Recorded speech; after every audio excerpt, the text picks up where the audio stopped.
All right. So at this moment, we will be practicing how to do the ray diagramming in concave mirror. Let's start. We have a concave mirror here. It's a curve mirror. The curve is inward. If you notice if you notice the image here, it's inwardly curved to the inside. Okay, and uh, we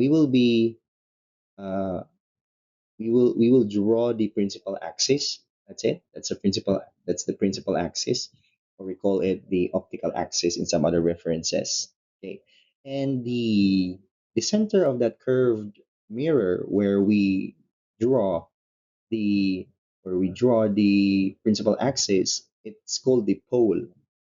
That's the center of the concave mirror. And then if we measure uh, the length from the pole to that point where the reflected rays converge or pass through, it's the focus, or we represented it by F. And then the same length being measured from E to F. If we have the same length, we will continue measuring it from F with the same length. We can determine where the center of the curvature is located.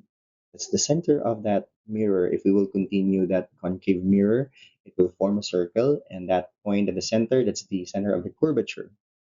Okay, now let's try to do the ray diagramming. If the object is at the center of the curvature or at C, let's try to find out what will be the characteristic of the image form. By the way, the object, that's the object being observed or being reflected on the mirror or at the mirror. Okay. And the first thing you should do is to make a parallel line to our principal axis. It's a line from the tip of the object going to the mirror, like this. A line from the object, tip of the object, the top of that object, and then it's parallel, not crossing the principal axis. It's parallel to the principal axis and hit the mirror. That's what we call the incident ray. And once the incident ray will hit the mirror, it will interact the mirror. It will gonna reflect. We call it the reflected ray. So where it will be drawn. So from that point at the mirror, you will have the reflected ray on it, and it will pass, or it should pass through the focus F, just like this. From the mirror, that's the reflected ray. And another ray to be drawn, still from the tip of the object, but this time it will directly go through F until it will reach the mirror. So again, from tip going to F and then reach the mirror. And after that, that's our incident ray. Any ray or any line there from tip to the mirror, that's incident ray. And then followed by reflected ray. It will be reflected, okay? And at the point where these two reflected rays will be converged or meet, that is where uh, we will draw the image reflected. So the image looks like this. That's the image form, and let's discuss what kind of image being formed here in terms of the size, location, and the orientation of the image. Okay, so when the object is at C or at curvature, the image location is also at C. If you notice, the point where this reflected rays converge at C as well, the same location. The size of the image or that reflected image, that gray arrow there, it's the same size with the object as you look at it. Same size. And then the orientation, it's inverted. The object is upright or erect, but the image form is inverted. So that type of image, if it's inverted, it's real, can be projected on screen. All right. Again, if the image is located at if the object is located at C or center of curvature, the image will be formed there as well. Inverted, real, same size. All right, so we still have concave mirror here. It's a curved mirror inward, and then we have the parts there. But this time we will try to trace the image formation if the object is at this location. If you notice, in my previous example, the object is at C or center of curvature, but this time it's away from C. It's beyond C or at the back of C. And let's try to find out where the image will be formed. And in terms of size, let's compare and yeah, the orientation if it's real or virtual. Real means inverted, virtual is like upright or erect. So let's begin. Let's draw the incident ray from the tip of the object and then hitting the mirror, just like that, parallel to the optical axis. Then the next step is to draw another line, but this time it is being reflected, okay, at an angle, and the line must pass through focus or F, just like that. And then same thing, from tip of the object, we will draw a line, but this time it will not directly hit the mirror, but it passed through the F. It must pass first the F point, the focus, and then hitting the mirror, and it will be reflected parallel to the principal axis. And the point where this reflected rays connected or meet or converge, that is where we can locate the image form. So that's the image form. It's still inverted, but if you look at the size, or if you will compare the size between object and the image form, it's slightly different, right? Image is smaller than the object. So that's the main characteristic if the object is placed beyond center of curvature or C. That's where the location of the image. Let's try to find out. Image location if the object is beyond curvature in between C and F. Try to look at the illustration. The images form between curvature and the focus, C and F. The size is smaller than the object, and then the orientation is inverted. And since it's inverted, the type of image is real. Okay, another example. We will try to locate the image form, but this time the object is in between our C and F. C is the center of the curvature, and then F is our focal point. I sometimes, mention it as focus, but yeah, the right term is focal point. All right. Where where does the image form if ever the object being reflected is at or in between C and F? Let's try to find out by doing our ray diagramming. The first step to do is to make a line parallel to the optical axis or the principal axis from tip of the object going straight towards the mirror. That's the incident ray. And then it will be reflected at an angle, but it must pass the focal point, just like that. From tip to the mirror, reflected, going to the focus.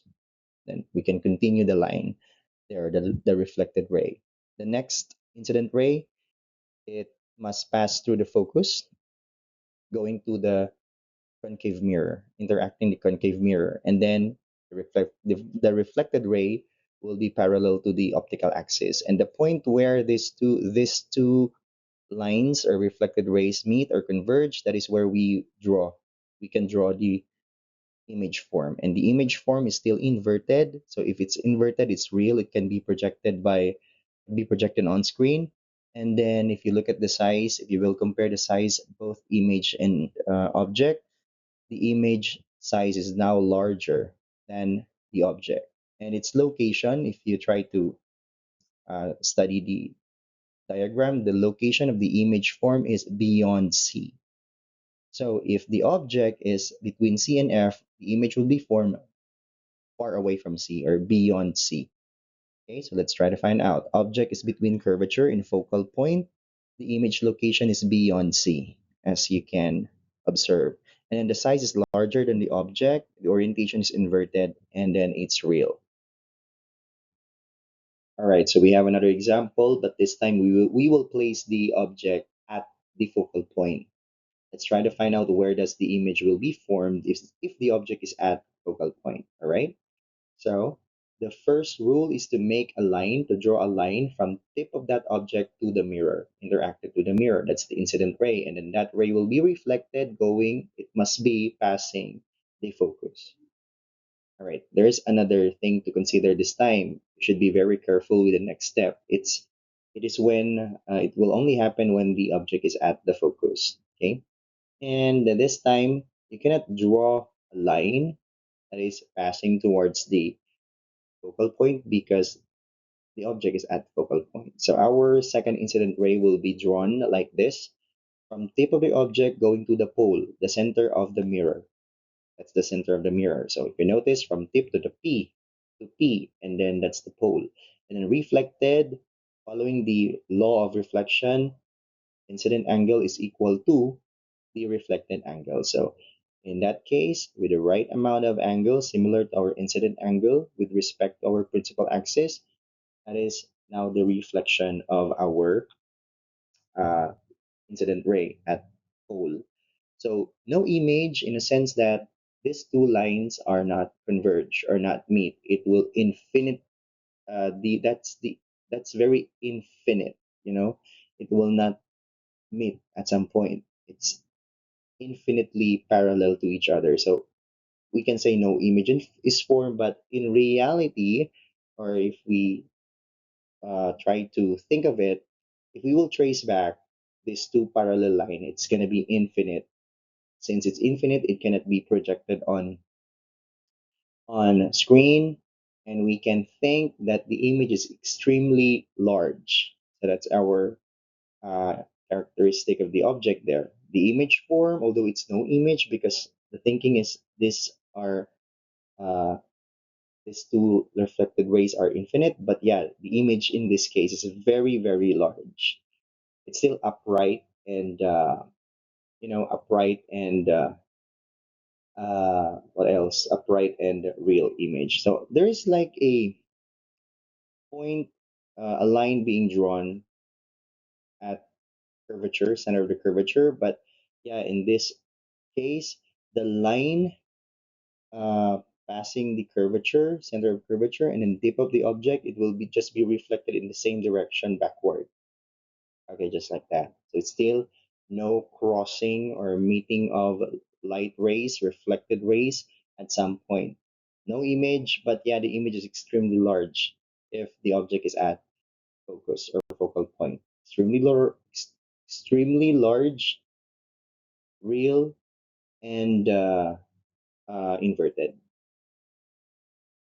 Now we have the last location of our object to be reflected here. Okay, this time we will be placing the object in between focal point and the pole or the mirror. So the object is between the focal point and the mirror itself or pole of the mirror. Let's try to do our ray diagramming from tip of the object, make a line, and uh, interact it with the mirror, concave mirror, parallel to our optical axis. And then the incident ray will become reflected ray at an angle, and it must pass the focus, just like that. Okay. Again and again, the rule: tip of the object to the mirror, and then reflected going straight to the focal point, and then you can continue the line. All right, as long as you can. And this time, the next thing to do is just like what we did in our previous example where the object is at focal point. We will be making a line, incident ray, from tip to the pole. Again, from tip to the pole. And then following the law of reflection, the incident angle is equal to the reflected angle. So it is now be drawn like this. So if you notice, they are diverging. The two reflected rays are reflecting away from each other, right? So there's a divergent mechanism there. And then if we will try to trace it back, since light travels in a straight line, we can use these two reflected rays there, and we can have broken lines behind the concave mirror, this part this part here, behind this concave mirror, we can continue the lines of the reflected rays only. This ray and this ray here. Okay. So imagine we will gonna uh, continue the line at some point where it begins, where it begin, where it begins behind the mirror. So just like this, we will extend, we will use the broken line to represent that that reflected ray comes from a point behind the mirror. And then the other reflected ray also. And if you notice, there is a convergence of our broken lines there from the reflected rays. So in that case, the object is not going to be inverted at all, but it's upright and erect. And if you notice, it's larger than the object, but it is forming, or it formed behind the mirror. Okay, and yeah, that image is not real. That image is not inverted, but it's upright, and we call it virtual in this sense. It looks like the image is behind the mirror if you look at it at the mirror. So I have provided examples here that uses this mechanism. We have the headlight of a car. Yeah, we have a bulb inside, and look at the surrounding bulb inside that uh, car's headlight. It's like a shiny mirror there, concave. That's a concave mirror. It will help in, you know, intensifying the light, okay, as it reflects. And then next thing, same mechanism with a flashlight. If you look at it, the bulb is in between that socket, and then it is surrounded by that shiny concave material. So yeah, in that case, it will have a, like a beam of light being projected. And the concave shaving mirror, it's a good thing. The image is upright, and it can be magnified so that you can shave your hair there properly. And same is true with the makeup mirror.